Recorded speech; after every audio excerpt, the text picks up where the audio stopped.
I now want to kick off the show by talking about Lamar Jackson and the Baltimore Ravens. So Lamar Jackson got a big-time playoff win on the road this past Sunday in the 2021 wild card round of the playoffs versus the Tennessee Titans. The Baltimore Ravens won a very close, tight ball game.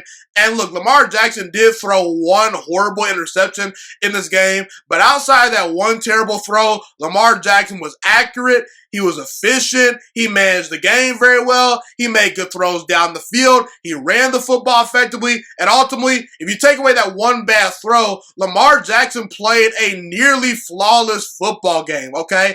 Obviously, if you look at the stat sheet, he's not going to wow you on the stat sheet as far as, his passing and whatnot. But if you actually just watch that game, the way Lamar Jackson was able to bring his team from down 10 points early on in that ball game. From that point forward, Lamar Jackson, he was in complete control of the game, and the Baltimore Ravens, they did not look back. Obviously, you have to give the Baltimore Ravens defense a lot of credit for holding Derrick Henry to under 50 yards rushing. And look, the Baltimore Ravens, it's pretty clear to me they're arguably the biggest Super Bowl dark horse remaining in the playoffs.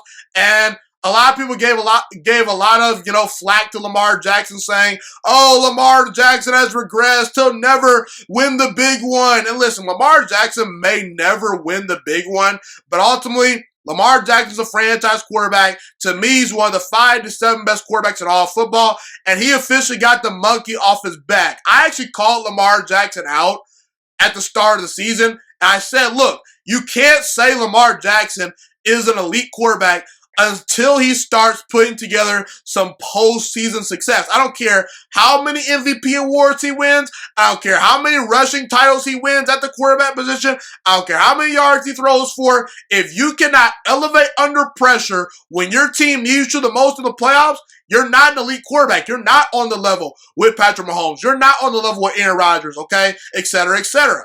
But Lamar Jackson proved that he can go on the road and beat a very good quality opponent in the Tennessee Titans. He played a very good game, and this might be the start to something special for Lamar Jackson and the Baltimore Ravens. Previously, Lamar Jackson had played horribly in his previous 2 playoff games. His rookie year versus a very good Chargers defense. I didn't really hold it against him, but last year, I really felt the Baltimore Ravens missed out on an opportunity to win the Super Bowl because they were 14-2 football team. They were steamrolling people all year. And at home versus the Tennessee Titans, Lamar Jackson and the Baltimore Ravens, they choked. They weren't very good, and Tennessee exposed them. But Lamar Jackson, he's got the monkey off his back. He's accurate enough of a passer to win multiple playoff games and potentially win a Super Bowl in the future. I'm a believer in Lamar Jackson, and I won't be shocked if Lamar Jackson finds his way to winning a Super Bowl within the next 5 to 7 years. The kid is super duper talented. He's a great leader. He responded very well, down 10 points versus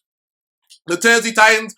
Another big knock on Lamar Jackson was he can't seem to, come from behind. He's not accurate enough. Well, Lamar Jackson answered those accuracy issues. He answered the bell as far as he can't come from behind by coming from behind down 10 points versus the Tennessee Titans on the road. He's on to face the Buffalo Bills. That is a tall task for the Baltimore Ravens. I do give them a very good chance to win that game, however. I do think they match up very well with Buffalo. But yeah, Lamar Jackson, so far he's been a hit in the NFL, and I'm super happy that he's got his first playoff win under his belt.